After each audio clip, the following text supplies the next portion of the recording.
CTET Hindi MCQ। First, निम्नलिखित में से किस कार्य के लिए शब्दकोश से सहायता नहीं मिलेगी? तो लिखावट में सुधार करने से शब्दकोश में सहायता नहीं मिलती है। समग्र भौतिक और प्रतिक्रिया विधि में अवबोधन विषय का आधार है, तो वो सुनना, श्रवण अवबोधन विधि का आधार होता है। जब विद्यार्थी आनंद के लिए पढ़ते हैं, इसका तात्पर्य क्या है कि वो विस्तार के पठन से संलग्न हो रहे हैं। भाषा संकेत परिवर्तन और भाषा संकेत मिश्रण बहुधा देखे जा सकते हैं। तो भाषा संकेत परिवर्तन जो होता है वो द्विभाषी बच्चों में ज़्यादा देखा जाता है। भाषा की आधारभूत संरचनात्मक इकाई होती है स्व-भिन्न।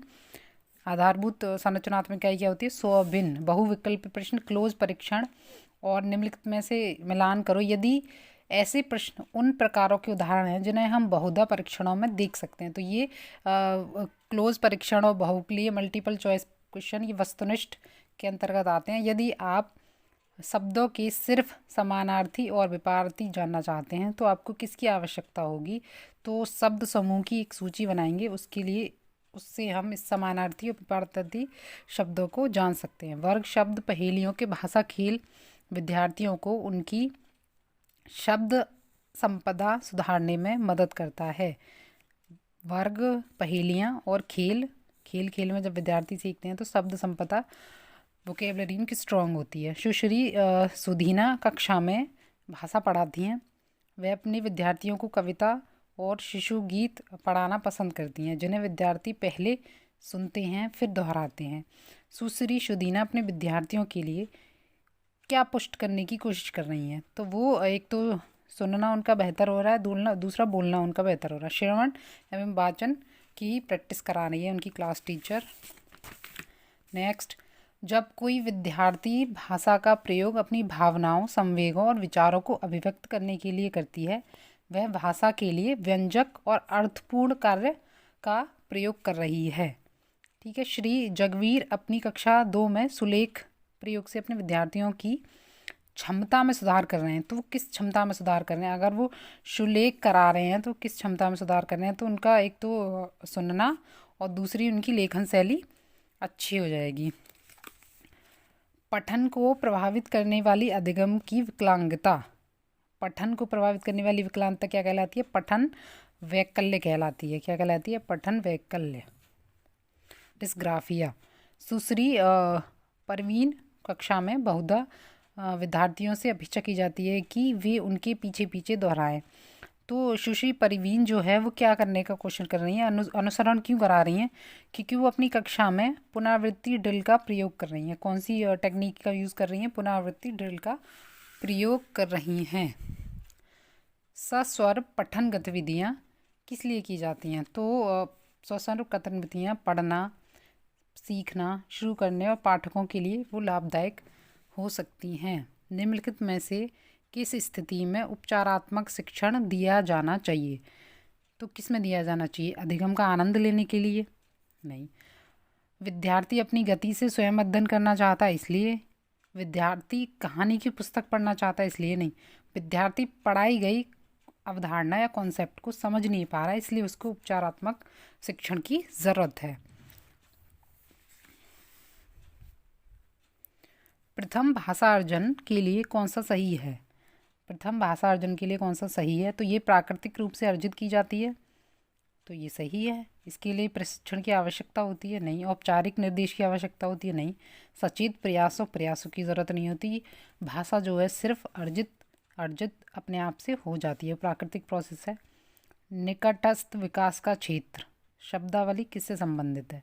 तो वो निकटस्थ विकास का क्षेत्र होता है, किसमें होता है? सामाजिक सांस्कृतिक सिद्धांत के अंदर, जो कि किसका है? वाइगोत्स्की का है। ठीक। नेक्स्ट, निपुण भारत अभियान का उद्देश्य। निपुण भारत अभियान का जो उद्देश्य कि बच्चे पठन और सुलेख में मतलब लेखन में निपुणता अवश्य प्राप्त कर लें। जब बच्चे कितने साल के हों? तो कक्षा 3 में पहुँचे बच्चे, जो कक्षा 3 में पहुँच जाते हैं बच्चे, उनका एक तो पढ़ने की और लिखने की निपुणता अच्छी हो, कक्षा 3 तक। भाषा में ध्वनि की सबसे छोटी अर्थपूर्ण इकाई कौन सी होती है? तो भाषा में सबसे अर्थपूर्ण इकाई होती है स्वर्णिम। जब शिशु 2 से 3 महीनों की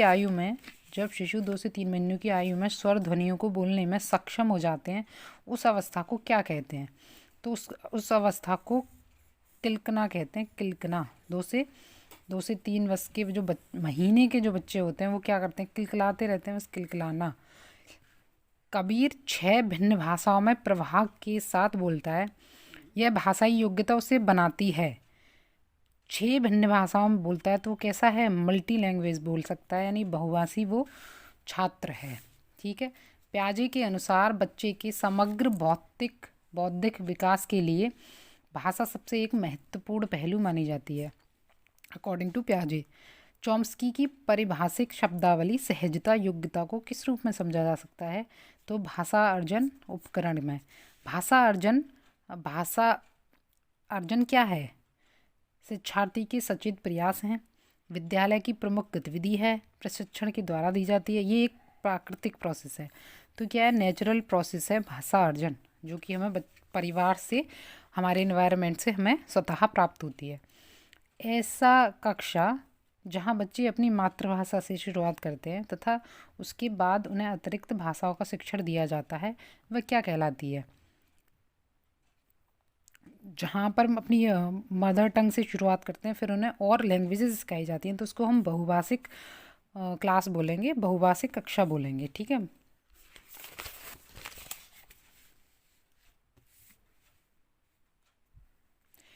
किसी एक विचार को औपचारिक तरीके से संप्रेषित किया जाता है, फिर उसी विचार को अनौपचारिक तरीके से संप्रेषित किया जाता है। एक भाषिक वक्ता की इस स्थिति को क्या कहा जाता है? तो क्या बोला जाता है? इसको कोड बदलना। औपचारिक तरीके से हमने कम्युनिकेशन किया, फिर दूसरे अनौपचारिक तरीके से हमने उसको संप्रेषित किया, तो इसको क्या बोलते हैं? इसको कोडिंग बोलते हैं, कोड स्विचिंग करना बोलते हैं, कोड बदलना बोलते हैं। नोम चॉम्स्की समर्थन करते हैं बच्चे दुर्गति से भाषा अर्जित करें? बिल्कुल नहीं। सभी संस्कृतियों में भाषा अधिगम का प्रतिरूप अधिकांशतः एक जैसा ही होता है। ठीक है। भाषा का विकास अधिकांश बच्चों में समान आयु के आसपास हो जाता है? नहीं। भाषा केवल सीखी जाती है, अर्जित नहीं की जाती। ये बिल्कुल गलत है, तो ऑप्शन बी। नोम चॉम्स्की के सिद्धांत के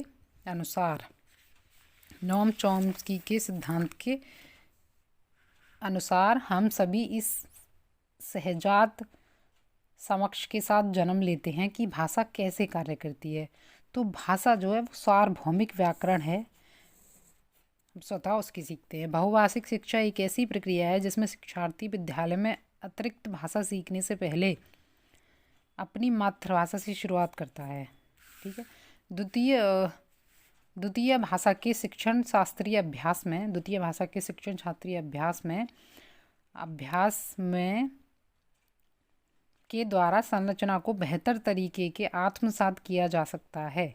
मतलब द्वितीय भाषा के शिक्षण शास्त्री यानी सेकंड लैंग्वेज हम सीखते हैं, उसका अभ्यास करते हैं, तो उसके बेहतर तरीके से हम उसको आत्मसात कर सकते हैं। कैसे? तो उसको सामान्य प्रयोग होने वाले वाक्य विन्यासों के द्वारा या फिर दोहरा कर।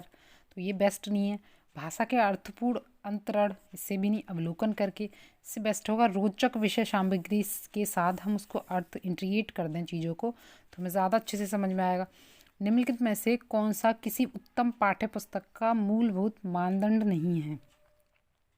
उत्तम पाठ्य पुस्तक का मूलभूत क्या नहीं हो सकता?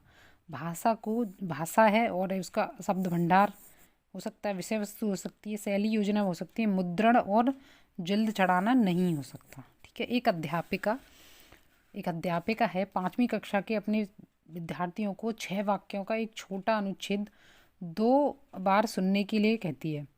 फिर वह विद्यार्थियों को 4-4 के समूह में सुने हुए वाक्यों को अपने शब्दों में लिखने के लिए कहती है। ये शिक्षण विधि का कौन सा रूप है? तो ये क्या है?